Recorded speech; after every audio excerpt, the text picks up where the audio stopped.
This is a University of Lethbridge Department of Mathematics and Computer Science 2610 video by Nicole Wilson. In this video we are going to do lab exercise 0, the sample lab question 1D, in which we are asked to build the physical circuit for this question.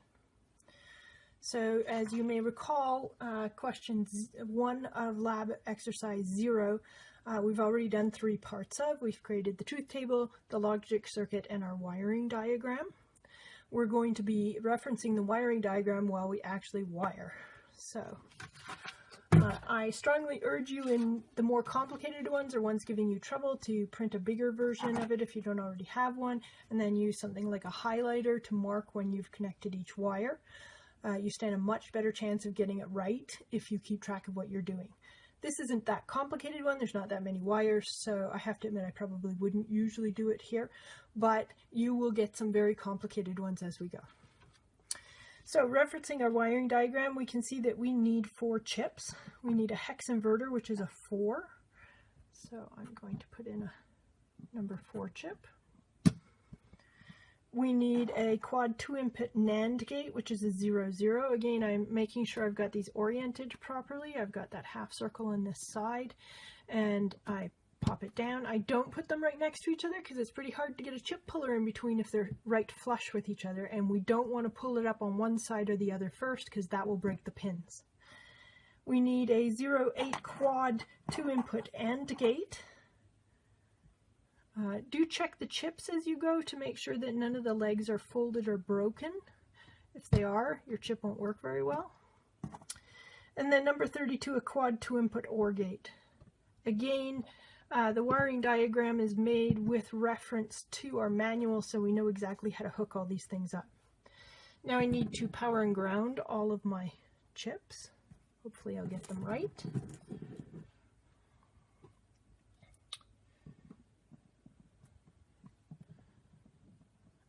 Doesn't fit.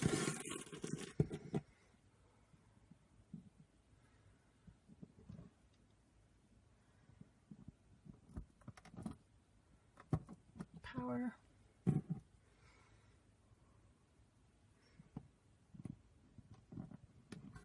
Ground. So I'm going to pause and do the rest of these. I'm not going to pause and do the rest of these. I don't know how to pause. I never did say I was a good cinematographer. Or whatever this is. However, if you don't want to watch me do this, you should feel free to skip ahead.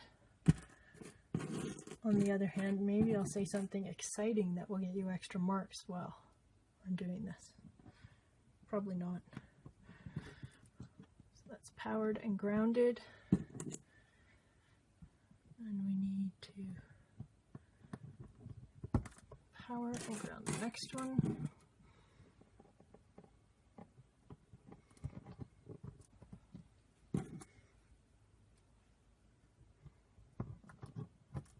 Power and ground the last one. Are you glad there's only 4 chips in this one? I am. And I'm just going to make sure I've got those lined up properly. Okay, before we use these chips, we need to test them. This is the boring part that people like to skip. Trust me, if you shouldn't have skipped it, you'll know. It might take you all day to find out, but you'll find out. Slightly longer wire than that. Here we go. Okay, so 04 is my inverter. There's 6 gates on the hex inverter. Let me turn this on. And I just very quickly go through and make sure all of them are inverting.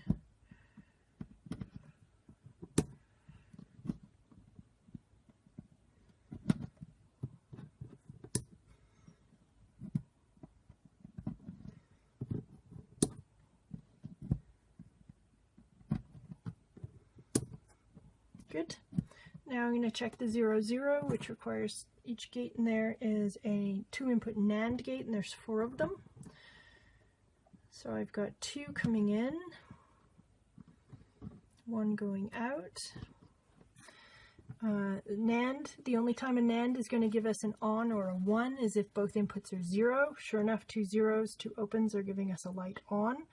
So 0, 1. I do gray code for this because it's faster, but this is not how you write it up. Remember to use standard order. So 0, 1, 1, 1, 1, 0. That's bad. Why is the light on with a 1, 0? Oh, NAND, wait a minute. No, NAND is 3 1s, 1 0. The only time we get a 0 is with 1 1. So there we go. On, off, on. Okay, next one. So both off is on. 0 0, 0 1. 1 1 turns it off, 1 0 turns it on.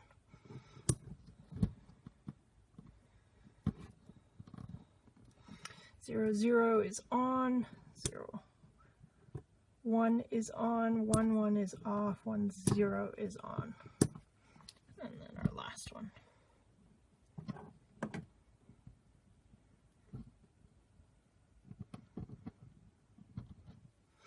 0 0 is on, 0 1 is on, 1 1 is off, 1 0 is on. Okay, next is the 0 8, which is the quad input AND gate. The only time the AND gate is on is if we have 2 1s.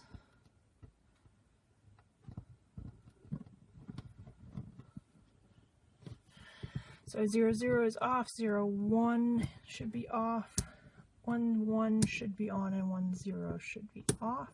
It is.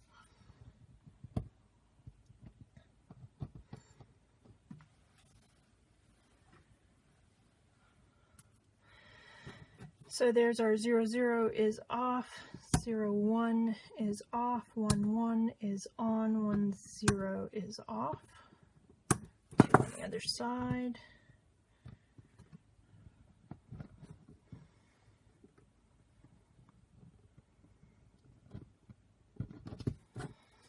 Zero 0 is off, 0 1 is off, 1 1 is on, and 1 0 is off. Last one. 0 0, 0 1, 1 1, 1 0.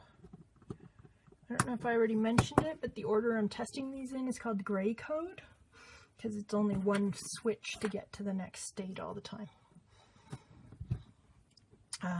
There's more than one gray code, but okay, now we're doing the quad 2 input OR gate. So 0 0 gives us an off, everything else should give us an on. So there's 0 0, 0 1, 1 1, 1 0.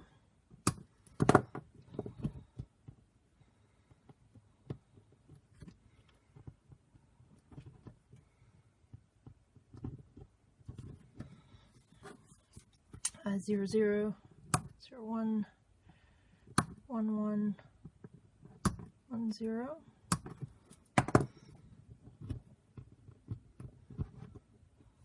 0 0, 0 1, 1 1, 1 0. And the last one. 0 0, 0 1, 1 1, 1 0. There. So all our chips are working properly. I can turn that off because we don't need it right now. Okay, so now we're going to connect our wires and test to make sure our chip actually works, or our circuit actually works. So we need to connect our switches to the breadboard. I like to pick a row for my X, or my first variable, and a different one for my second one. So this is all 4 of these are connected to X and all 4 of these to Y. Then I need to do a not X. So I'm going to use the first inverter for X.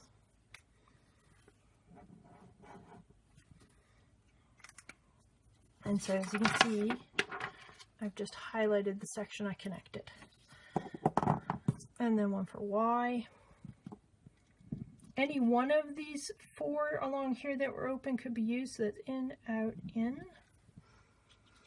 Okay, now I need to hook my not X to, oh, not for a long time. So I'm going to look at the AND gate in the next one. I need to hook up an X and a Y to that. So I'm doing X NAND Y. So there's my X. And I hook up to the first NAND gate. And the Y, I'm also hooking up to this first NAND gate in the second lead. And then that NAND gate is getting connected further down. In the next chip, I have one AND gate I'm using, and it's hooking up not X and not Y. So the output from this one goes into one of these AND gates. I'm going to use the first one. And the output from this inverter hooks up to the second input. Now on the last chip, I am ORing together the output from the NAND gate and the AND gate I've used. So this is the NAND gate output, and it's going into the first OR gate here. And this is the AND gate output, and it's going into the second input on the 32 or the OR. And then that hooks up to a light.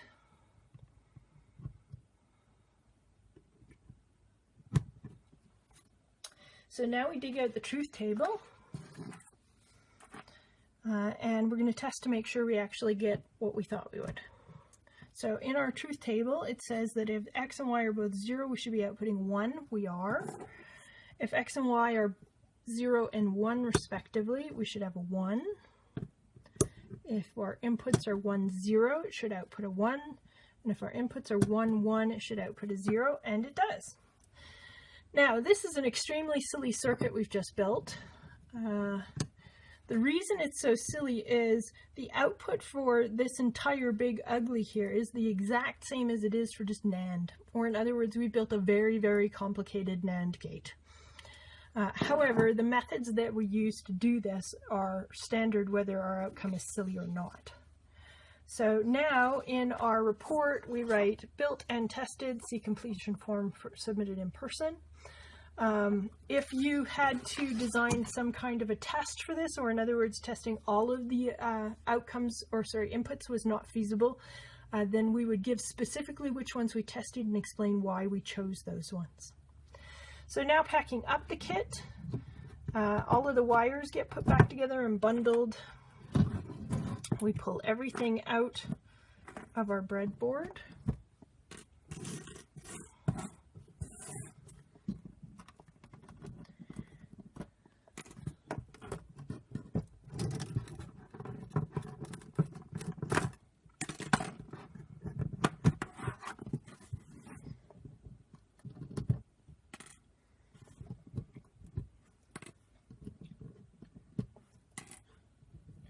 Every wire must come out when you pack up at the end of lab. It's tempting to leave the power and grounding wires in, but not all the chips are the same size, so it doesn't actually always save you any work. Plus, somebody else is also using the kit you're using, so you want to make sure that it's in a ready state for them. Remember to get your chips out. We always use our chip puller. You can hear it when they are coming out.